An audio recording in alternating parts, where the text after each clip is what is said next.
రాష్ట్రంలో హోటల్ రంగాన్ని రానున్న కాలంలో మరింత బలోపేతం చేస్తామని, హోటల్ రంగాన్ని అభివృద్ధి పదంలో నడిపిస్తామని ఏపీ హోటల్ అసోసియేషన్ రాష్ట్ర అధ్యక్షుడు జి శ్రీనివాసరావు తెలిపారు. విజయనగరం పట్టణంలోని మెట్రో కన్వెన్షన్ లో గురువారం ఏపీహెచ్ఏ రాష్ట్ర అసోసియేషన్ నూతన కమిటీ ప్రమాణ స్వీకార కార్యక్రమం అత్యంత వైభవంగా నిర్వహించారు. రాష్ట్ర అసోసియేషన్ అధ్యక్షునిగా విజయనగరం పట్టణానికి జి శ్రీనివాసరావు, కార్యదర్శిగా అనంతపురం జిల్లాకు చెందిన కలమెడి రమణ, కార్యనిర్వాహక కార్యదర్శిగా ఒంగోలుకు చెందిన ఎదపాటి కొండయ్య, కోశాధికారిగా పశ్చిమ గోదావరి జిల్లా తణుకు పట్టణానికి చెందిన బైలా లక్ష్మీనారాయణ ఏకగ్రీవంగా ఎన్నికైనట్లు ఎన్నికల పరిశీలకులు తెలియజేశారు.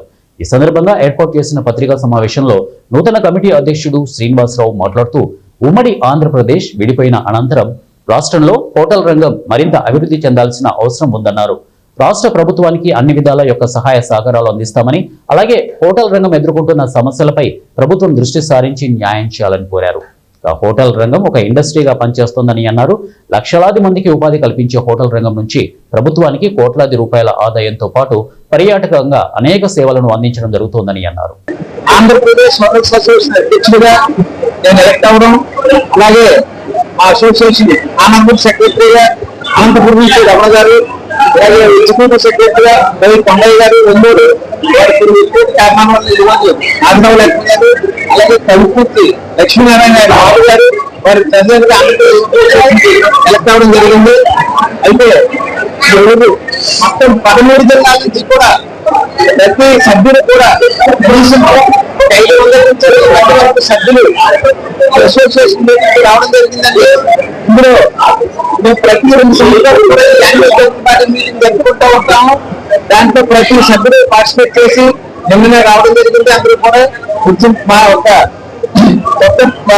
బాధ్యత ఏంటంటే, మేము ప్రతి జిల్లాకి కూడా తిరిగి ప్రతి హోటల్ దగ్గరికి వెళ్ళి మేము వాళ్ళందరికీ ఎటువంటి ఇబ్బందులు ఉన్నాయి ఏంటనే విషయం కూడా ప్రతి 2 నెలలకు ఒకసారి వెళ్ళి చెయ్యాలని పట్టుబడి అనుకుంటుంది.